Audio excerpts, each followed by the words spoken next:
Welcome to our channel Future Stenographers. Ready for the dictation?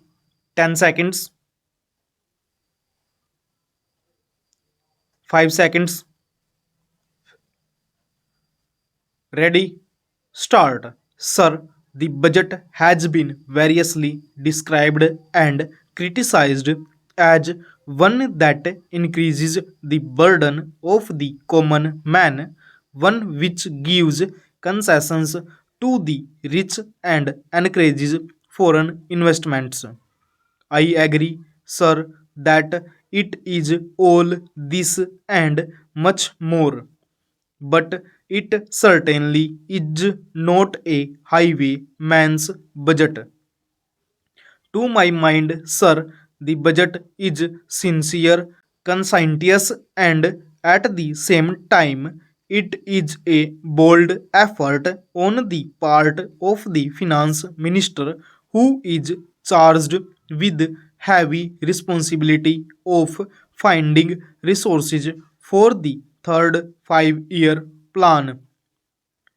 This plan, to my mind, sir, is not at all ambitious in view of our needs.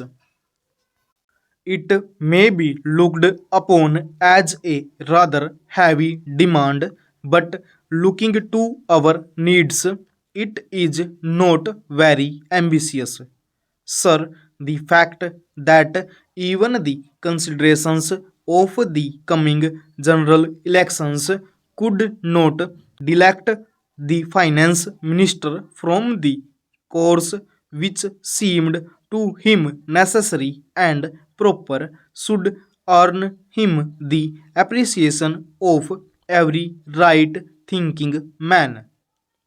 The common man's interest, as I said, is nearer to our hearts than perhaps some others can claim, or at least it is equally nearer to us, and yet there come times in a nation's history when it becomes necessary for the people to postpone the fruits of their labor and enterprise to secure the future.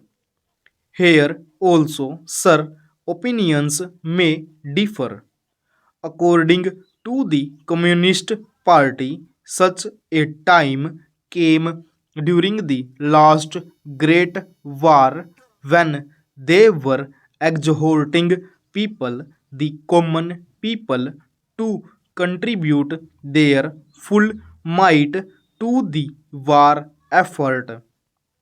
According to us, however, sir, we are passing through such a time at the present moment, and I have no doubt that the common people appreciate this position and will willingly tighten their belts, contribute their full might, and will surely return the Congress to power, having full confidence in the future and looking to a future where their posterity will be assured of a far better social and economic order.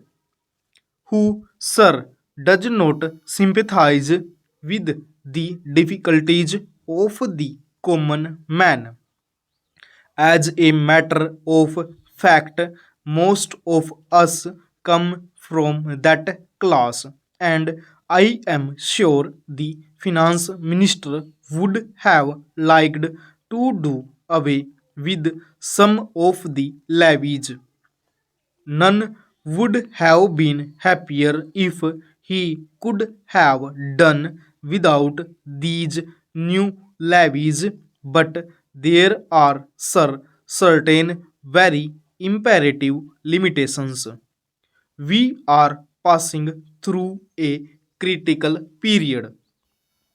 Sir, it may not be necessary to continue these levies for a long time. Rather, I am inclined to think that before long it may be possible to give up some of them at least. I have very valid reasons to think so. Our public undertakings are coming to their own, and some of our important irrigation and power projects have just been completed. Some others are nearing completion, and in due course, I think in the very near future, they must yield returns.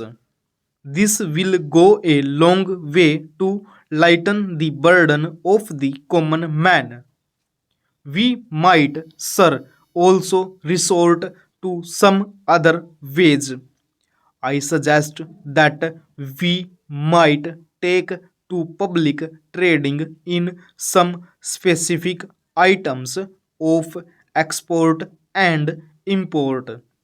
That would also certainly go a long way and help us. The private corporate sector has been steadily growing and has been developing capacity.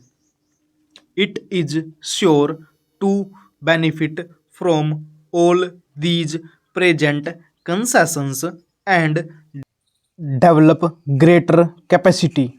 This sector must come forward to meet new demands for taxation in future. I agree that so far as indirect taxation is concerned, it has reached the saturation point. But the corporate sector, growing as it is in strength, in vitality, and in capacity, will not, I am sure, shirk its responsibility to contribute to the common fund.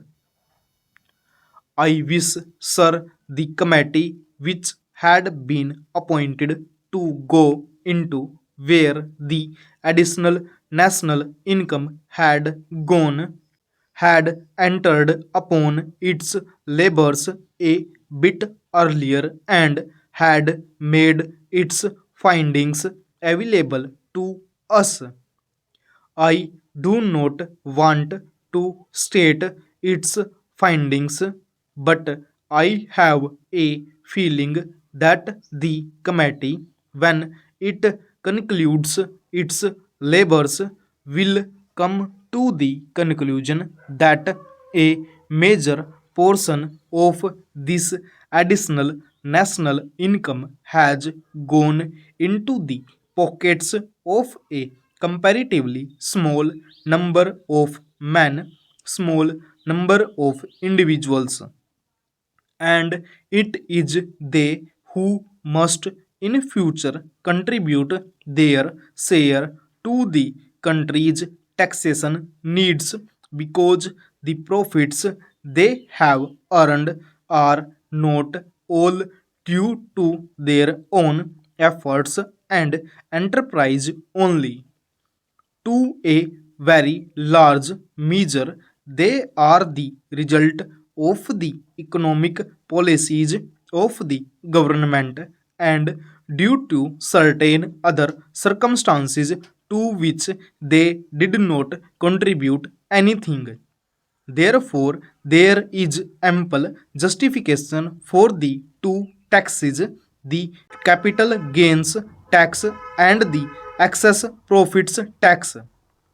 I need not go in detail into all the reasons that my honorable friend has explained earlier so lucidly, but I must say that I entirely agree with them all.